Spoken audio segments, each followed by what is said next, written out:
स्वागत है ऑप्ट पे। तो सीयूईटी में इकोनॉमिक्स एंट्रेंस एग्जामिनेशन के लिए जो है budget, deficit financing and government subsidies से रिलेटेड जो है एमसीक्यूज़ को कवर करेंगे, जो कि पब्लिक फिनांस यानी पब्लिक इकोनॉमिक्स वाले टॉपिक्स को जो है कवर करेगा आपके सीयूईटी में इकोनॉमिक्स एंट्रेंस एग्जामिनेशन के लिए। तो आप लोग ये वीडियो लास्ट तक देखिएगा। चैनल को नहीं सब्सक्राइब किया होगा तो सब्सक्राइब करिएगा, क्योंकि यहाँ पर हम 2000 प्लस एमसीक्यू आपके जो है सारे टॉपिक से कवर करने वाले हैं, चाहे आपका इंडियन इकोनॉमी हो, चाहे माइक्रो मैक्रो या फिर स्टैटिस्टिक्स, मैथमेटिकल इकोनॉमिक्स आपका है, या फिर आपके जो है पब्लिक फिनांस या फिर इंटरनेशनल जो है इकोनॉमिक्स। तो हम सभी टॉपिक से करेंगे और जुड़े रहिएगा, स्टे ट्यून विद अस। और अगर आप हमारे टेलीग्राम ग्रुप को ज्वाइन करना चाहते हैं तो कर सकते हैं, उसका लिंक मैंने डिस्क्रिप्शन में दिया है, जहाँ पर हम पीडीएफ कोई भी नोट्स होता है तो वहाँ पर शेयर करते हैं। रही बात, अगर आप हमारे बैच को ज्वाइन करना चाहते हैं, हमारा सेकंड बैच जो कि सीयूईटी एम इकोनॉमिक्स का है वो लॉन्च हो चुका है, तो आप ज्वाइन कर सकते हैं। हमने जो है डिस्क्रिप्शन में नंबर दिया हुआ है, उस पर कांटेक्ट करके। और याद रखिएगा कि 3 साल के एक्सपीरियंस के साथ हम यहाँ पर आपको टीच कर रहे हैं। और लास्ट ईयर हमारा जो सिलेक्शन रेट रहा था वो 100% हमारे बैच से बच्चे जो है सेलेक्ट हुए थे, आपकी टॉप रैंक यूनिवर्सिटी, चाहे जेएनयू, बीएचयू, एचसीयू कोई भी हो। ठीक है, और याद रखिएगा इस क्लासेस में आपको लाइव लेक्चर, रिकॉर्डेड लेक्चर जो है 60+ टेस्ट सीरीज़ आपके टॉपिक वाइज और 10+ टेस्ट सीरीज़ जो है आपकी फुल फ्लेज्ड एग्जाम बेस्ड होने वाला है। तो आप लोग जो है ज़रूर ज्वाइन करिएगा, जिसमें कि आपको मैराथन सेशन और रिवीजन सेशन भी दिया जाएगा। और याद रखिएगा कि मैथमेटिक्स और स्टैटिस्टिक्स आपको जो है गेट क्वालिफाइड टीचर यहाँ पर पढ़ाते हैं। ठीक है, तो आपको एक स्पेशल गाइडेंस और एक स्पेशल जो है तैयारी मिलेगी स्ट्रक्चर्ड वे में। ठीक है, जिसमें कि आपको पर डे लाइव लेक्चर्स मिलता है, 2 लाइव लेक्चर्स रहते हैं। ठीक है, तो आप लोग जल्द से जल्द ज्वाइन करिएगा इस बैच को, क्योंकि आपकी जो तैयारी के लिए सिर्फ 60 डेज़ रह गए हैं और काफ़ी कम डेज़ में ही आपको जो है अपनी तैयारी पूरी करनी है। ठीक है, तो आपके लिए ये most important and well structured जो है प्रोग्राम रहेगा, आप लोग ज्वाइन कर सकते हैं हमें। तो चलिए स्टार्ट करेंगे यहाँ पर एमसीक्यू के लिए। तो पहला हमारा क्वेश्चन है, which of the following is the developmental expenditure. कौन सा आपके यहाँ पर जो है डेवलपमेंट एक्सपेंडिचर है? क्या इरिगेशन, एडमिनिस्ट्रेशन, डेप्ट सर्विसेज, ग्रांटी नेड? तो डेवलपमेंट एक्सपेंडिचर बेसिकली क्या होता है? ऐसा एक्सपेंडिचर जो आपके जिससे आपके डायरेक्टली इकोनॉमिक डेवलपमेंट हो, यानी the expenditure which is incurred on activity directly related to economic development, that is called developmental expenditure.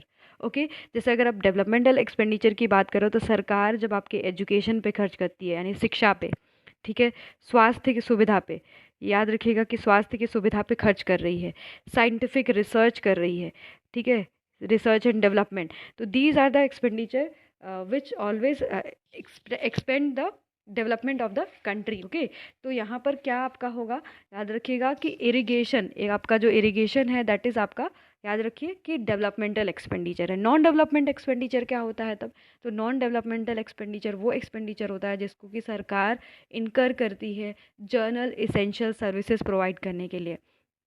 ठीक है, और जिससे कि आपके डेवलपमेंट नहीं होता, जैसे आपके एडमिनिस्ट्रेशन पे जो खर्च कर रही है, ठीक है, आपके जुडिशरी पे जो खर्च कर रही है, जो डेप्ट सर्विसेज प्रोवाइड जो है उस पे कर रही है, डिफेंस दे रही है, ठीक है, एडमिनिस्ट्रेशन, पुलिस, ये सारे जो है granted, this comes under the non developmental expenditure, याद रखिएगा। नेक्स्ट हमारा क्वेश्चन है, which of the following is the not example of economic overhead. तो यहाँ पर कौन सा आपका इकोनॉमिक ओवरहेड में नहीं आता? क्या स्कूल आपका इकोनॉमिक ओवरहेड में नहीं है? सैनिटरी जो है facility, road and railway, coal and mines. आपकी याद रखिएगा कि कोल एंड माइंस आपके इकोनॉमिक जो है ओवरहेड्स में नहीं आते हैं। ठीक है, इकोनॉमिक ओवरहेड क्या होता है? इज़ अ कैपिटल इन्वेस्टमेंट, यानी याद रखिएगा कि इकोनॉमिक ओवरहेड क्या होता है? आपका कैपिटल इन्वेस्टमेंट होता है। ठीक है, ओके, याद रखिए इन्वेस्टमेंट होता है आपका capital investment, economic overhead into infrastructure, यानी जब हम कैपिटल इन्वेस्टमेंट कर रहे हैं infrastructure which should encourage the new industrial growth, जिससे कि आपका न्यू इंडस्ट्रियल ग्रोथ हो और सोशल वेलबींग जो है आपका बढ़े, दैट इज़ व्हाट आपका इकोनॉमिक ओवरहेड। तो यहाँ पर coal mine is not economic overhead, इससे कोई जो है इंडस्ट्रियल ग्रोथ नहीं होगा, कोई सोशल वेलबींग नहीं बढ़ेगा। जबकि स्कूल से आपके जो है एक अच्छा माइंड तैयार होगा, जिससे इंडस्ट्रियल ग्रोथ हो सकता है। Sanitary facility comes under the social wellbeing which is very important part of the social wellbeing. Okay, road and railways जो कि एक इंफ्रास्ट्रक्चरल डेवलपमेंट के लिए इंपॉर्टेंट है, तो these comes under the social overhead. But आपका जो कोल माइन है वो आपके बेसिकली इकोनॉमिक ओवरहेड में नहीं आता, तो ऑप्शन नंबर यहाँ पर जो है डी करेक्ट हो जाएगा। नेक्स्ट हमारा क्वेश्चन है, development expenditure of central government does not include, आपके जो है डेवलपमेंटल एक्सपेंडिचर जो सरकार का है, आपको बजट के अंतर्गत ये देखिए पढ़ना है, तो इसके अंतर्गत आपका क्या नहीं आता है, ठीक है। तो क्या डिफेंस एक्सपेंडिचर डेवलपमेंट एक्सपेंडिचर का पार्ट नहीं है? जो हम इकोनॉमिक सर्विसेज पे कर रहे हैं एक्सपेंडिचर, वो आपका डेवलपमेंट एक्सपेंडिचर नहीं है। Expenditure on social and community services या फिर ग्रांट टू स्टेट, तो यहाँ पर पूछा है कि नॉट इंक्लूडेड इन जो है डेवलपमेंटल एक्सपेंडिचर, कौन सा यहाँ पर आपके नहीं होगा डेवलपमेंटल। तो याद रखिएगा कि डिफेंस सर्विसेज से कोई भी आपका बेसिकली मतलब आपका डेवलपमेंट नहीं होता है।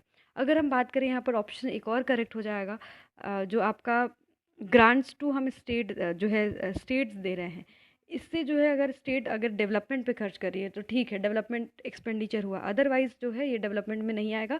पर आप स्पेसिफिकली क्या आंसर करोगे, डिफेंस एक्सपेंडिचर से कोई भी आपके डेवलपमेंट नहीं होता है, that is not part of developmental expenditure. तो यहाँ पर ऑप्शन नंबर यहाँ पर करेक्ट क्या हो जाएगा, आपका ए हो जाएगा, ठीक है। ये चीज़ याद रखिएगा। और जैसे आपका गवर्नमेंट आपको पता है ग्रांट्स देती है, इन फाइनेंशियल अवार्ड देती है आपके फेडरल, स्टेट को, लोकल गवर्नमेंट को, ठीक है, जो भी आपके एलिजिबल हैं उनको। तो यहाँ पर आपका जो है बेसिकली पार्ट आपका ए हो जाएगा डिफेंस एक्सपेंडिचर। नेक्स्ट हमारा है which of the following statement is true about the primary deficit. आपको कौन कौन से डेफिसिट पढ़ने हैं, फिजिकल डेफिसिट, ये याद रखिएगा, ये तीनों बहुत इंपॉर्टेंट है। रेवेन्यू डेफिसिट, इसके लिए मैंने क्वेश्चन भी करवाया है वाईटी पे, अभी आप देख सकते हैं, मैंने एक जो है प्लेलिस्ट बना दी है, physical, revenue and primary deficit. आप इस जो है डेफिसिट को, इन तीनों डेफिसिट को याद कर लीजिएगा, काफ़ी इंपॉर्टेंट है। हर बार यूजीसी नेट एंड इकोनॉमिक्स के लिए जो एंट्रेंस होता है उसमें पूछा जाता है। तो क्वेश्चन क्या है कि विच of the following statements true about the primary deficit. Primary deficit आपका कौन सा यहाँ पर ट्रू हो जाएगा, तो डिफरेंस आपके जब फिजिकल डेफिसिट में से, जब हम आपके प्राइमरी डेफिसिट को फाइंड करते हैं, ठीक है, प्राइमरी डेफिसिट अगर आप फाइंड कर रहे हो तो क्या करोगे, यहाँ पर फिजिकल डेफिसिट में से, ठीक है, क्या माइनस कर दोगे, इंटरेस्ट पेमेंट, ठीक है, इंटरेस्ट पेमेंट माइनस कर दोगे, ठीक है। फिजिकल डेफिसिट में से क्या माइनस कर रहे हो, इंटरेस्ट पेमेंट, दैट इज़ आपका क्या हो जाएगा, प्राइमरी डेफिसिट। अब ऑप्शन में देखते हैं कौन सा आपका करेक्ट होगा। तो difference between revenue receipt and revenue expenditure, ये आपका जो होता है रेवेन्यू डेफिसिट, ठीक है, इसको लिख लीजिए फॉर्मूले को। रेवेन्यू रिसिप्ट में से, यानी जो रेवेन्यू रिसिप्ट आपका क्या है, जैसे रेवेन्यू आपका कलेक्ट हो रहा है, नॉन टैक्स रेवेन्यू या फिर आपका, ठीक है, ये सारी चीज़ें, तो रेवेन्यू रिसिप्ट में आ गया। रेवेन्यू एक्सपेंडिचर में आपका वो एक्सपेंडिचर जो कि आपका का ना एसेट क्रिएट करता है और ना लायबिलिटी को रिड्यूस करता है, वो एक्सपेंडिचर। जैसे आपने अभी देखा कि कोई भी आप जो है जैसे किसी को पेमेंट दे रहे हो, सैलरीज, ठीक है, डिफेंस पे खर्च करो, these are the part of revenue expenditure. तो रेवेन्यू जो डेफिसिट होता है, रेवेन्यू डेफिसिट क्या होता है, हम क्या माइनस कर देते हैं, रेवेन्यू रिसिप्ट में से माइनस कर देते हैं रेवेन्यू एक्सपेंडिचर को, तो आपका हो जाता है रेवेन्यू डेफिसिट, ठीक है, ये पॉइंट याद रखिएगा। पर यहाँ पर हमने हमारे क्वेश्चन में प्राइमरी डेफिसिट दिया हुआ है, ठीक है, तो यहाँ पर आपका हो जाएगा difference between physical deficit minus interest payment, ठीक है। यहाँ पर ऑप्शन नंबर सी करेक्ट हो जाएगा, यानी प्राइमरी डेफिसिट क्या होता है, जब फिजिकल डेफिसिट में से इंटरेस्ट पेमेंट को माइनस कर देते हैं, तो दैट इज़ आपका जो है आपका हो जाता है प्राइमरी डेफिसिट। पॉइंट याद रखिएगा, बहुत इंपॉर्टेंट है, ऑप्शन नंबर यहाँ पर सी करेक्ट हो जाएगा। नेक्स्ट हमारा है zero base budgeting. Consider the following statement regarding the zero base budgeting. Zero base budgeting क्या होता है, क्या यहाँ पर पहला स्टेटमेंट क्या है आपका देख लेते हैं। तो exist government programme can be discarded under zero base budgeting if they are found to be outdated, ठीक है। क्या ऐसा मतलब प्रोग्राम जो एग्जिस्ट कर रहा है जिसको डिस्कार्ड कर दिया गया अंडर जीरो बेस बजटिंग के द्वारा और आउटडेटेड बताया गया। दूसरा है zero base budgeting is difficult to applied in human development programme as a outcome of such programme is intangible in nature. तो यहाँ पर ऑप्शन कौन सा करेक्ट होगा, देखते हैं ऑप्शन आगे। ऑप्शन क्या सिर्फ यहाँ पर एक वन करेक्ट है या फिर जो है सेकंड, या फिर दोनों करेक्ट है, या फिर नाइदर वन नाइदर सेकंड। पहले आपको जीरो बेस बजटिंग समझना ज़रूरी है। तो जीरो बेस बजटिंग बेसिकली आपका समझ लीजिएगा कि जीरो बेस बजटिंग एक मैनेजमेंट अकाउंटिंग है, जिसमें कि हम देखते हैं कि आपका जो बजट प्रिपेयर हो रहा है, preparing the budget from scratch with zero base, यानी हम यहाँ पर मान लेते हैं कि आपका बेस क्या है, ज़ीरो है, ठीक है। ओके, काफ़ी इंपॉर्टेंट है आपके लिए। तो यहाँ पर क्या एग्जिस्ट गवर्नमेंट प्रोग्राम यहाँ पर डिस्कार्ड कर दिया जाता है एंड आउटडेटेड कह दिया जाता है, तो यस, ये भी आपका करेक्ट है। ठीक है, इस वाले मतलब बेसिकली जीरो बेस बजटिंग में हम लोग जो है किसी भी प्रोग्राम को, गवर्नमेंट के प्रोग्राम को आउटडेटेड कह सकते हैं और उसको डिस्कार्ड कर सकते हैं। ठीक है, और जीरो बेस बजटिंग जो है डिफ़िकल्ट होता है अप्लाई करना आपके ह्यूमन डेवलपमेंट प्रोग्राम में। ठीक है, और काफ़ी जो है इसका जो है सामना करना पड़ता है, पर ये आपका थोड़ा सा एक्सपेंसिव है। एंड इसमें कभी कभी हम देखते हैं कि आपके जीरो बेस बजटिंग में लैक ऑफ एक्सपर्टीज़ होता है, हाई मैन पावर का रिक्वायरमेंट होता है, टाइम कंज्यूमिंग है। ठीक है, पर अगर हम बात करें कि यहाँ पर जो अगर एफिशिएंसी एंड एक्यूरेसी जो है काफ़ी ज़्यादा आपके जीरो बेस बजटिंग में होता है।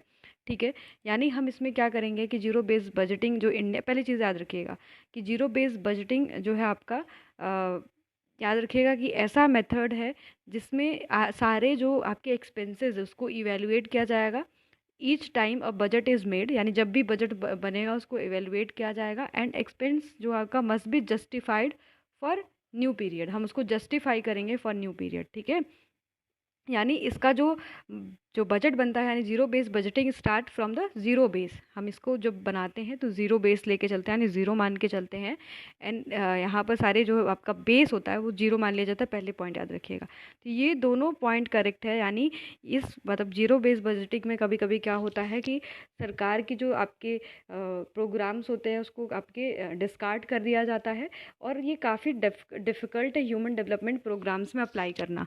तो ऑप्शन नंबर यहाँ पर जो करेक्ट होगा थर्ड वाला होगा।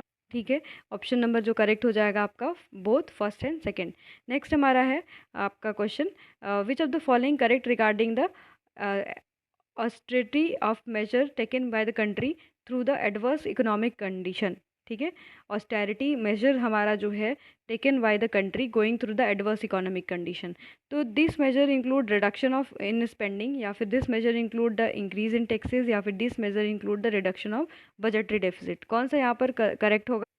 तो ऑस्टेरिटी जो ऑफ मेजर है ये क्या होता है बेसिकली, यहाँ पर सरकार जो है एक स्ट्रिक्ट पॉलिसी बनाती है। ठीक है, जो ऑस्टेरिटी ऑफ मेजर होता है बेसिकली इसमें क्या करती है, स्ट्रिक्ट इकोनॉमिक पॉलिसी इम्प्लीमेंट करती है government to reduce government spending.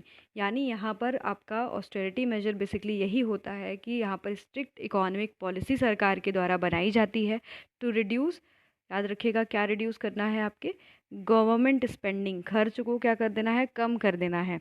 ठीक है, एंड पब्लिक डेप्ट को, ठीक है, पब्लिक डेप्ट को और आपके जो है खर्चे को कम कर देना है। तो कौन से ऑप्शन यहाँ पर करेक्ट होंगे? तो ऑप्शन नंबर तो ए करेक्ट होगा कि एक ऐसा मेजर जिसमें कि आपकी स्पेंडिंग कम हो जाए। दूसरा ऑप्शन क्या है, these measure include increase in taxes, taxes को जो है यहाँ पर बढ़ाया जाएगा। क्यों? क्योंकि एक स्ट्रिक्ट पॉलिसी है जिससे जिससे जो है सरकार का रेवेन्यू बढ़ जाए और डेप्ट कम हो जाए, क्योंकि दिया हुआ है ना कि आपका पब्लिक डेप्ट जो है कम होना चाहिए ना, तो टैक्सेस जब बढ़ाएंगे तो आपके पास पैसे ज़्यादा होंगे, आप सरप्लस में ज़्यादा होंगे, तो यहाँ पर इंक्रीज़ करेगी टैक्सेस। नेक्स्ट आपका है these measures include reduction in public deficit, आप sorry budget deficit, budget deficit को हमें रिड्यूस करना है। बजट डेफिसिट का मतलब यही है कि हमारा एक्सपेंडिचर जो है, टोटल एक्सपेंडिचर हमारी ज़्यादा है। ठीक है, टोटल एक्सपेंडिचर हमारी ज़्यादा है एज़ कम्पेयर टू आपके टोटल रेवेन्यू के, तो इसको अगर रिड्यूस कर देती है सरकार तो भी एक तरीके से उसका रेवेन्यू सरप्लस बढ़ते जाएगा। ठीक है, तो ये मेजर ले सकती है आपके जो है ऑस्टेरिटी मेजर में। ठीक है, जिससे कि आपके इकोनॉमिक्स कंडीशन को क्या किया जाए, अच्छा किया जाए। तो सारे ऑप्शन करेक्ट हो जाएंगे, ऑप्शन जो है आपके डी जो है करेक्ट होंगे, ऑप्शन नंबर डी। ठीक है, नेक्स्ट आपका है which of the following is not a part of Indians national डेप्ट। यहाँ पर इंडियन नेशनल डेप्ट के अंतर्गत कौन सा नहीं आता है? ठीक है, तो आपका क्या, national saving certificate, dated government securities, provident fund, life insurance, आपका कौन सा होगा? तो याद रखिएगा कि नेशनल सेविंग, ठीक है, सर्टिफिकेट, ये आपके पब्लिक डेप्ट में, national public, Indian national public डेप्ट में नहीं आता है। तो क्या है डेप्ट, आपको पता है उधार क्या है? The government dept is a dept owned by the central government, यानी सेंट्रल सरकार जो है आपके ओन करके रखती है और यूजुअली बोरो करती है सिक्योरिटीज़ को इशू करके, बॉन्ड्स को, बिल को, प्रोविडेंट फंड को, थ्रू प्रोविडेंट फंड के थ्रू भी करती है। ठीक है, पर इसके अंतर्गत आपका पेंशन की पॉलिसीज़ नहीं होता है इंक्लूड। ठीक है, तो national saving certificate is not included in national डेप्ट। ठीक है, नेशनल डेप्ट के अंतर्गत नहीं आता, तो ऑप्शन नंबर यहाँ पर ए करेक्ट हो जाएगा। नेक्स्ट आपका है which of the following is not contribute to the higher current account deficit. आपकी कौन सा करंट अकाउंट डेफिसिट का पार्ट नहीं है, हाई कंट्रीब्यूशन उसका नहीं है, ठीक है। तो क्या आपका ऑप्शन नंबर एक है increase in price of crude oil, या फिर दूसरा है आपका rise in export of software services, या फिर rise in import of services. अब इसमें से देखिए कॉम्बिनेशन दिया हुआ है, कौन सा करेक्ट हो जाएगा। तो एट्थ का जो ऑप्शन करेक्ट होगा वो सिर्फ आपका याद रखिएगा कोई भी कंट्रीब्यूशन नहीं है इसका आपके करेंट अकाउंट डेफिसिट में, ठीक है। तो यहाँ पर राइज इन एक्सपोर्ट, क्योंकि हम एक्सपोर्ट कर रहे हैं, ठीक है। अगर हम एक्सपोर्ट कर रहे हैं तो इसमें आपके करंट अकाउंट में डेफिसिट कैसे होगा, ठीक है। एक्सपोर्ट इज़ गुड पार्ट ना, यहाँ पर तो पैसे आएंगे एक्सपोर्ट से, तो ये नहीं होगा। ऑप्शन नंबर यहाँ पर जो है बी करेक्ट हो जाएगा। नेक्स्ट देखेंगे। नेक्स्ट आपका है मार्केट बोरोइंग, यहाँ पर कौन सा होगा, consider the following, question number 9 यहाँ पर है आपका कौन सा होगा। मार्केट बोरोइंग, ट्रेजरी बिल, ठीक है, जो कि टी बिल भी कहा जाता है, इसको जो है सरकार के जो है सरकार के द्वारा इशू किया जाता है, बट उसके आगे जो है कौन इशू करता है, सरकार के जो है साइड से कौन इशू करता है, इसको आरबीआई इशू करती है टी बिल्स को, ठीक है। और special security issued by RBI. तो यहाँ पर कौन सा आपका सही है, देख लेते हैं। इसमें पहला क्वेश्चन क्या है, which of the following is the component of internal डेप्ट। इंटरनल डेप्ट का जो है पार्ट कौन सा होगा, ठीक है। तो यहाँ पर देख लेते हैं, पहला ऑप्शन है ओनली आपका फर्स्ट का, कि यहाँ पर जो है आपका बी ऑप्शन है आपका फर्स्ट सेकेंड, थर्ड आपका है सेकेंड, और चौथा आपका है फर्स्ट सेकेंड एंड थर्ड। तो इसके अंतर्गत आ जाए, सरकार जो है इन सभी जो है माध्यम से आपके इंटरनल डेप्ट लेती है। चाहे आपका मार्केट बोरोइंग है, देखिए पब्लिक डेप्ट आपके इसका हिस्सा है आपके सिलेबस का, तो ये भी क्वेश्चन इंपॉर्टेंट है। मार्केट से बोरोइंग करना, ट्रेजरी बिल को इशू करना, ठीक है, जिसको कि हम डिस्काउंट रेट पे इशू देखते हैं की जाती है सरकार के द्वारा। और स्पेशल सिक्योरिटी अगर आरबीआई इशू कर रही है तो इसका मतलब है ये भी इंटरनल बोरोइंग्स है। ये सारे हम अपने देश के अंतर्गत करते हैं, यानी इंटरनल बोरोइंग वो बोरोइंग होती है जो आपके देश के अंदर से आप करते हो, ठीक है। तो ये मेथड हो सकता है आपके इंटरनल बोरोइंग्स का, तो यहाँ पर ऑप्शन नंबर सारा करेक्ट हो जाएगा, यानी डी वाला, ठीक है।